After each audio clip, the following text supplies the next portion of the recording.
Hi, I'm talking to Osteopath Oliver Gordon today. Hi, Oliver, how are you? I'm very well, thank you, Joanne. Hi.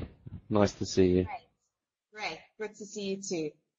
Oliver, what would happen in your first consultation with an osteopath? Well, the first thing that happens is generally someone phones me and makes an appointment, and from that point they come to see me. They have about an hour, something like this, and they will answer a few questions, a bit like going to see the doctor. We call it a case history. We get all the details. We try and understand someone's life and lifestyle, because with people's problems and helping them with natural medicine, this is quite an important part.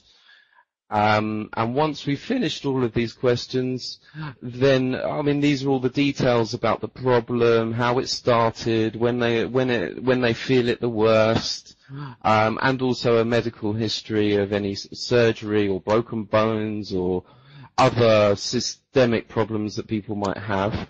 And then once that's done, then we go on and we do an examination, which involves some orthopedic tests, some neurological tests, some variations of these that we call osteopathic, and really to see the structure and the balance of the body, whether it be the back, whether it be the shoulders, the elbow, the neck or the wrist.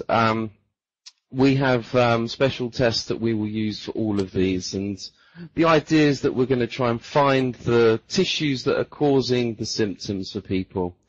Once this is done, we usually inform the patient what we found. I think this is important for people to understand their body a bit more, and it's our job to teach them as well. And then after that, with a bit of consent from the person, we go on and do some treatment with regard and respect to what they can tolerate on the day. How does osteopathy differ from chiropractics or just going to see a physiotherapist? I think that our skills as osteopaths cross over. I think that the physiotherapists and the chiropractors do work that is similar to an osteopath. I think the philosophies of each practitioner is very different, but generally the physiotherapists tend to be experts in rehabilitation after surgery, and then you might find a specialist in some other area, pediatrics or something like this. The chiropractors often just do the manipulations, the clicking that we hear, and I think that is really a small part of osteopathy. Obviously we practice these till we are experts at them, and we're taught a safe way in order to do these on people.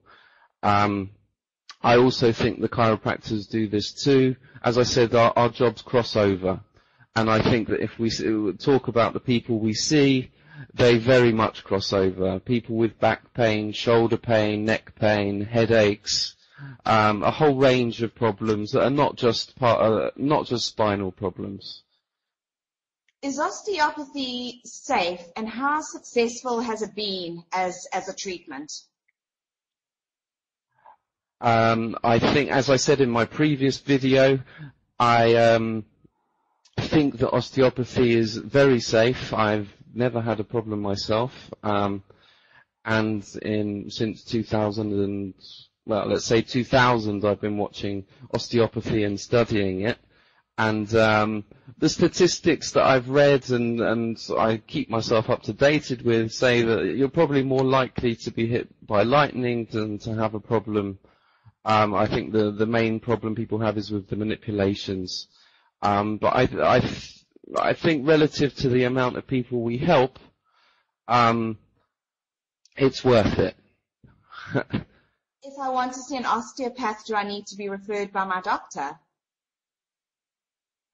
There are many people that get referred to by their doctor.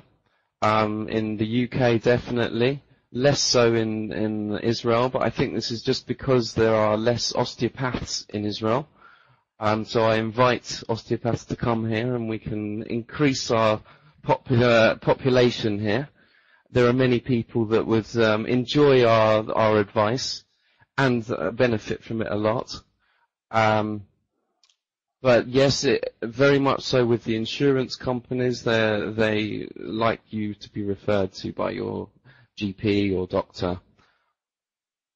Can there be any side effects to osteopathic treatments?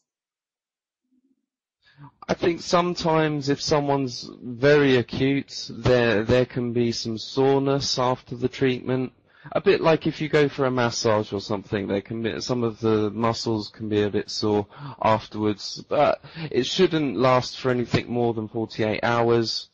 And there are things you can do in between in order to help it feel better, even quicker. Thank you, Oliver. Thank you so much. Thank you very much.